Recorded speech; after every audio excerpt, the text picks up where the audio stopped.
बल्कि वो एलिमेंट्स भी बनाए जो आगे चल के आपको और मुझे बनाने वाले थे। और हर तरफ मेटेरोइड्स की हेवी बॉम्बार्डिंग चल रही थी। और इसी कियोस के बीच एक चमत्कार हुआ। इस दुनिया में सबसे पहले कौन सा रिलीजन आया? क्या वो हिंदू धर्म था? क्या वो इस्लाम धर्म था? क्या वो क्रिश्चियनिटी था या फिर कोई और धर्म था? तो चलो एक काम करते हैं, सबसे पहले हम साइंस को समझते हैं कि साइंस क्या कहता है कि हम लोग कैसे पैदा हुए और ये धरती कैसे आई। उसके बाद हम one by one in religions को भी समझेंगे कि ये रिलीजन क्या कहते हैं कि कौन पहले आया। फिर उसके बाद ये वीडियो देखने के बाद आप मुझे सिर्फ कमेंट करके बताना कि कौन सी स्टोरी सही है आपको, रिलीजन पर्सपेक्टिव या साइंस पर्सपेक्टिव। तो चलो शुरू करते हैं इस जर्नी को सबसे पहले बिना टाइम वेस्ट करे। बहुत पहले जब धरती का नामो निशान नहीं था, ब्रह्मांड पूरी तरह से खाली और ठंडा था, फिर लगभग 13.8 बिलियन साल पहले एक इवेंट हुआ जिसे आज हम बिग बैंग कहते हैं। तो इस इवेंट ने सिर्फ स्टार्स और गैलेक्सीज को जन्म नहीं दिया, बल्कि वो एलिमेंट्स भी बनाए जो आगे चल के आपको और मुझे बनाने वाले थे। तो जैसे जैसे ब्रह्मांड फैलते गया, हाइड्रोजन और हीलियम जैसे सिंपल एलिमेंट्स बने फर्स्ट में, तो ग्रेविटी ने इन गैसेस को खींचकर सबसे पहले स्टार्स बनाए। तो इन स्टार्स के अंदर कुछ हेवी एलिमेंट्स थे जैसे कि कार्बन, ऑक्सीजन और आयरन इनमें बनने लगे इन स्टार्स में। और जब ये स्टार्स सुपरनोवा एक्सप्लोजन के जरिए खत्म हुए तो ये सभी एलिमेंट्स स्पेस में फैल गए और यहीं से फिर नई दुनिया का शुरुआत होती है। मतलब लगभग 9 बिलियन साल बाद बिग बैंग के मिल्की वे के एक गैलेक्सीज के एक कोने में एक गैस और एक डस्ट का क्लाउड जो ग्रेविटी के कारण आपस में जुड़ने लगा और इसके सेंटर में एक फेयरी बॉल बनी जो कि आज का सन है। और उसके आसपास का जितना भी मटेरियल था डस्ट से बना हुआ, वो सब प्लैनेट्स बनने लगे और यहीं से जन्म होता है प्लैनेट्स, मून्स और एस्टेरॉइड्स का। और यहीं से हमारा कंप्लीट सोलार सिस्टम डेवलप्ड होता है। तो जब अर्थ बनी, जब वो एक मॉल्टन स्फीयर थी, मतलब गरम, मतलब लावा का एक गोला, लावा से भरी हुई थी और हर तरफ मेटेरोइड्स की हेवी बॉम्बार्डिंग चल रही थी। फिर अर्थ धीरे धीरे कूल होने लगा और उस पे एक क्रस्ट बनने लगी और वोल्केनिक इरप्शंस के कारण कई गैसेस बनी जैसे कि कार्बन डाइऑक्साइड, मीथेन और वाटर एटमॉस्फेयर में रिलीज होने लगा। और यहाँ का जो वातावरण था वो एकदम पॉइजनस हो चुका था, जहाँ पे लाइफ जीरो तरीके से सस्टेन नहीं हो सकती थी। और इसी कियोस के बीच एक चमत्कार हुआ। कॉमेट्स के थ्रू लाए गए जो पानी था, कॉमेट्स के क्रस्ट में जो पानी ट्रैप्ड था वो धरती पे गिरने लगे। तो जो पानी था वो कभी भी धरती पे नहीं था, वो स्पेस से ही आया है। जो आज इतनी बड़ी बड़ी आप ओशियंस देख रहे हो वो कॉमेट्स के जरिए फर्स्ट टाइम धरती पे गिरे थे और इसी से फिर ओशियंस बनना शुरू हुआ। अब यही ओशियंस अब आगे चलकर लाइफ का बेस बनने वाले थे। अब करीब 4 बिलियन साल पहले सोचिए, उस समय का अर्थ एक बैरन लैंडस्केप था, ऑरेंज स्काई के नीचे जहां पे थंडरिंग और लाइटनिंग जोरों से चल रही थी और ओशियंस वोल्केनिक हीट से बॉईल हो रही थी। लेकिन ये चीज केमिस्ट्री के लिए एकदम परफेक्ट थी। तो ओशियंस में सिर्फ पानी नहीं था, उनमें केमिकल्स थे जैसे अमोनिया, मीथेन और हाइड्रोजन भरपूर था। तो इन मॉलिक्यूल्स ने लाइटनिंग, सनलाइट और जियोथर्मल हीट से इंटरेक्ट करना शुरू किया और इसी फेज को हम प्राइमोर्डियल सूप कहते हैं। इसी पे 1953 में एक एक्सपेरिमेंट भी हुआ था जो कि स्टैनली मिलर और हैरोल्ड यूरे ने एक एक्सपेरिमेंट किया और उन्होंने अर्थ के कंडीशंस को रेप्लिकेट करके दिखाया कि एमिनो एसिड्स जो प्रोटीन्स के बिल्डिंग ब्लॉक्स हैं नेचुरली बन सकते हैं। और उस टाइम ऐसा ही धीरे धीरे होने लगा था क्योंकि अमोनिया ऑलरेडी उस टाइम ओशियन में था। लेकिन अमीनो एसिड सिर्फ शुरुआत नहीं थी, फिर मिलियंस ऑफ ईयर्स के बाद ये सिंपल मॉलिक्यूल्स एक कॉम्प्लेक्स जैसा शेप लेने लगे और जिसको हम न्यूक्लियोटाइड्स कहते हैं, जो डीएनए और आरएनए के बिल्डिंग ब्लॉक्स ही है। और अब करीब 3.8 बिलियन साल पहले, तो अभी भी केमिस्ट्री से बायोलॉजी तक का सफर अभी भी बहुत बड़ा चैलेंजिंग था।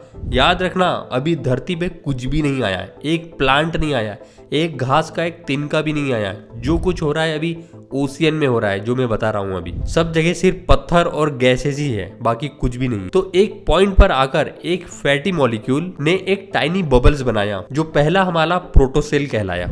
और ये बबल जो था वो प्रिमिटिव सेल मेम्ब्रेन्स की तरह काम करते थे, अंदर से फ्रेजाइल मॉलिक्यूल्स को प्रोटेक्ट करते हुए। तो याद रखना, यहाँ पे सेल भी नहीं बना है, यहाँ पे एक प्रोटोसेल बना है। अभी एक हमारे बॉडी में जो एक सेल है वो सेल भी नहीं है। तो एक पॉपुलर थ्योरी है आरएनए वर्ल्ड हाइपोथेसिस।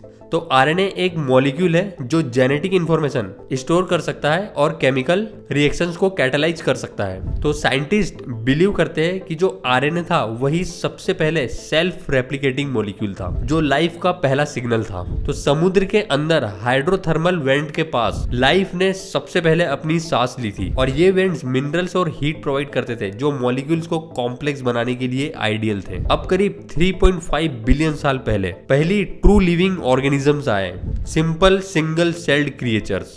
अब यहाँ पे एक सेल बना है जिन्हें हम प्रोकार्योटेट्स कहते हैं। लेकिन ये जो सेल था ये बिना न्यूक्लियस के काम करता है। हमारे अंदर जो सेल था वो सब में न्यूक्लियस रहता है। ये पहला सेल था जिसमें न्यूक्लियस भी नहीं था। लेकिन ये सेल एक्सट्रीम इन्वायरमेंट में सर्वाइव करने के लिए एक्सपर्ट था, और इन सेल्स का एक सबसे बड़ा इनोवेशन था जो कि एनर्जी हार्नेस करना। तो अर्ली प्रोकार्योटेट्स जो थे एनवायरमेंट्स के केमिकल पे डिपेंड रहते थे, लेकिन इनमें से कुछ सेल ने एक रेवोल्यूशनरी एबिलिटी एडेप्ट कर ली जो कि थी फोटोसिंथेसिस, जो कि आज हम पेड़ पौधों में देखते हैं, जो कि आपने पढ़ा है स्कूल में। अब करीब 2.5 बिलियन साल पहले फोटोसिंथेटिक ऑर्गेनिज्म जैसे साइनोबैक्टीरिया सनलाइट का यूज करने लगे अपनी एनर्जी बनाने के लिए। इन्होंने कार्बन डाइऑक्साइड को वाटर में कन्वर्ट करके ऑक्सीजन रिलीज किया, और फर्स्ट टाइम धरती पे ऑक्सीजन रिलीज हुई। तो शुरुआत में जो ऑक्सीजन थी ये बहुत ज्यादा पॉइजनस थी दूसरे ऑर्गेनिजम्स के लिए, लेकिन धीरे धीरे लाइफ एडेप्ट कर गई और ऑक्सीजन एटमॉस्फेयर में एक्यूमुलेट होने लगी, और इस इवेंट को हम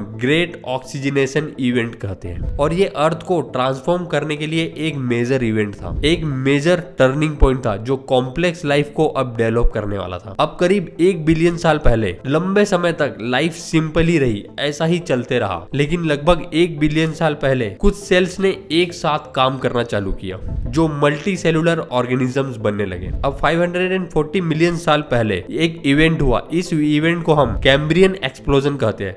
इस इवेंट के दौरान लाइफ का रैपिड डाइवर्सिफिकेशन हुआ।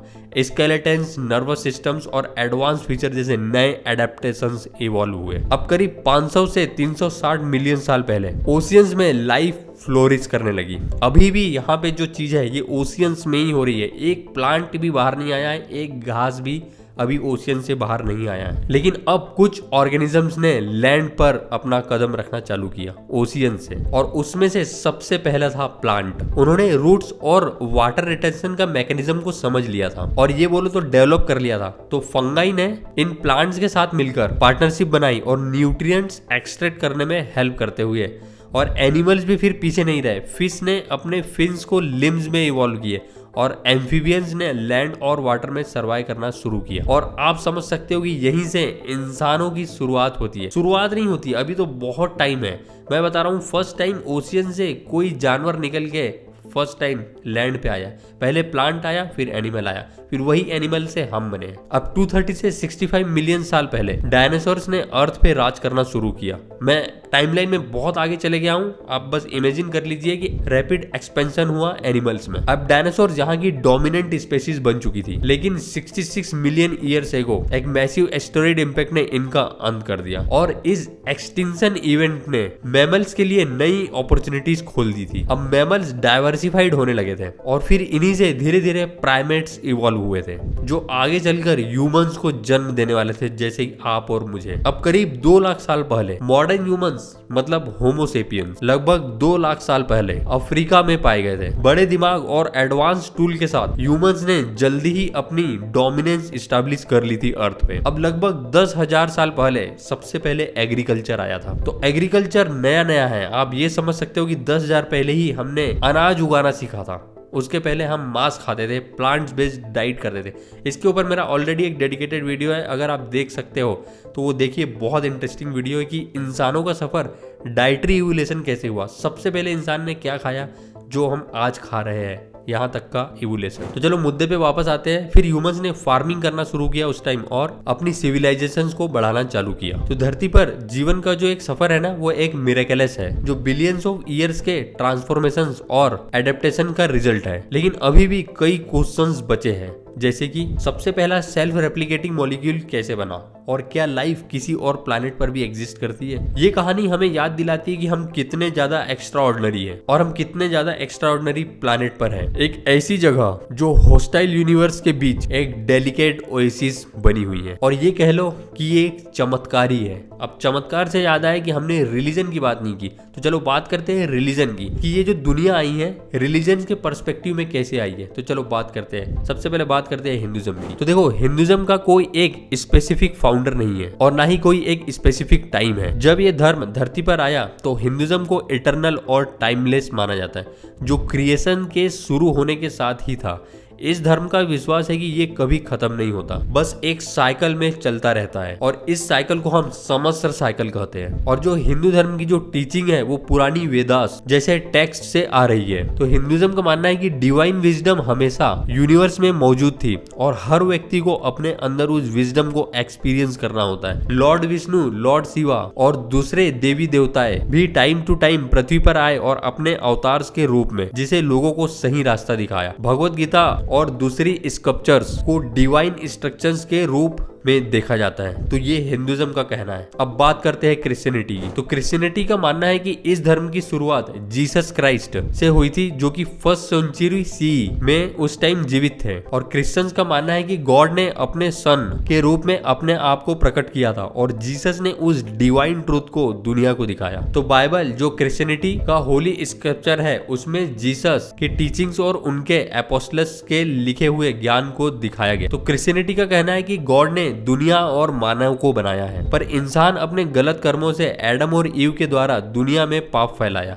और फिर जीसस आए जिन्होंने अपने मौत और सैल्वेशन के द्वारा मानवता का उद्धार किया। तो क्रिश्चियनिटी का कहना है कि ये एक डिवाइन प्लान था इंसानों की मुक्ति के लिए। अब बात करते हैं इस्लाम की। तो इस्लाम में प्रोफेट मोहम्मद सबसे आखिरी और सबसे इंपॉर्टेंट प्रोफेट माने जाते हैं। इस्लाम के मुताबिक इस्लाम एक पुराना धर्म है जो एडम से शुरू होता है। सभी प्रोफेट जो एडम से लेकर जीसस तक आए उन्होंने अल्लाह का पैगाम दिया। अगर आपको रिलीजियस के ऊपर एक वीडियो देखना है जिसमें मैंने बताया था कि सबसे पहले इस दुनिया में कौन इंसान आया रिलीजियस पर्सपेक्टिव के हिसाब से, तो ये आप ये वीडियो मेरा देख सकते हो, जिसमें मैंने हिंदुज्म, इस्लाम और क्रिश्चियनिटी के पर्सपेक्टिव बताया है कि कैसे इस दुनिया का सबसे पहले इंसान था। तो चलो टॉपिक पे वापस आते हैं। तो इस्लाम की शुरुआत 7th सेंचुरी सी में प्रोफेट मोहम्मद के थ्रू हुई, जब उन पर कुरान की रेवलेशन हुई जो मुस्लिम्स के लिए अल्लाह का असलियत वाला पैगाम है। और इस्लाम का कहना है कि पहले के जो धर्म थे, मतलब जो जुडाइज्म और क्रिश्चियनिटी में असली अल्लाह का पैगाम था, लेकिन वक्त के वक्त वो डिस्टॉर्ट हो गया था। इस्लाम का विश्वास है कि कुरान आखिरी और पूरी तरह से सही पैगाम है। ठीक जुडाइज्म की अगर मैं बात करूं तो वो भी ऐसे ही मानते हैं कि अब्राहम से उनका ओरिजिन हुआ है, जो लगभग 4000 साल पहले आया है। अब्राहम को सबसे पहला प्रॉफिट माना जाता है जिसके साथ गॉड ने एक कन्वेनेंट मतलब प्रतिज्ञा की थी। तोरह जो जुडाइज्म का मुख्य स्क्रिप्चर है उसमें लिखा गया है कि मोसेस को गॉड ने अपने कमांडेंट्स दिए जो जीव्स को फॉलो करनी थी। ये मान जाता है कि गॉड ने अपने लोगों को चुना था और उन्होंने राइटियस मतलब सही जीवन जीने की सलाह दी। अगर बुद्धिज्म की बात करूं तो बुद्धिज्म कहता है कि बुद्धिज्म अपने आप को एक धर्म नहीं बल्कि एक पाथ मानता है जो इनलाइटमेंट यानी कि प्रकाश की ओर ले जाता है। और ये धर्म सिद्धार्थ गौतम ने शुरू किया, जिन्हें बुद्धा के नाम से माना जाता है। तो बुद्धिज्म का मानना है कि जीवन दुख से भरा हुआ है और बुद्धा ने 4 नोबल ट्रूथ और 8 फोल्ड पाथ दिए जो दुख से मुक्ति पाने के तरीके हैं। बुद्धिज्म में ये नहीं माना जाता है कि गॉड या देवता से कोई रेवलेशन हुई, लेकिन ये सब कुछ मनुष्य का अनुभव और समझ पर आधारित है। वैसे ही सिख धर्म में भी सिखिज्म की शुरुआत गुरु नानक ने 15th सेंचुरी में की थी। सिख्स का कहना है कि गुरु नानक ने डिवाइन रेवलेशंस पाया और उन्होंने सभी लोगों को बताया कि दुनिया में एक ही गॉड है और हर इंसान बराबर है। तो ऐसी बहुत सारी कहानियां हैं दोस्तों, आप खुद कमेंट करके बताइए कि विच वन इज गुड। अब यहाँ साइंस सही है कि रिलीजन सही है, मैं ये डिसीजन आपके ऊपर छोड़ता हूँ। तो हर धर्म अपने आप में डिवाइन ट्रूथ को समझाने का तरीका है। हर एक धर्म का अपना एक विश्वास है और अपनी एक कहानी है कि वो कैसे धरती पर आए। तो चाहे वो प्रॉफिट्स की टीचिंग हो, डिवाइन रेवलेशन हो या सेल्फ रियलाइजेशन हो, हर धर्म की अपनी एक अलग शुरुआत है जो इंसान को मोरल और स्पिरिचुअलिटी गाइडेंस देने के लिए होती है। तो चलो दोस्तों, मिलता हूँ नेक्स्ट वीडियो में। अगर आपको ये वीडियो पसंद में आई होगी तो आप अपने फ्रेंड्स फैमिली मेंबर के साथ शेयर कर सकते हैं और ऐसे ही इंफोटेनमेंट वीडियोस के लिए आप मुझे सब्सक्राइब करके मेरे बाकी वीडियो देख सकते हैं। चलो दोस्तों, मिलता हूँ नेक्स्ट वीडियो में।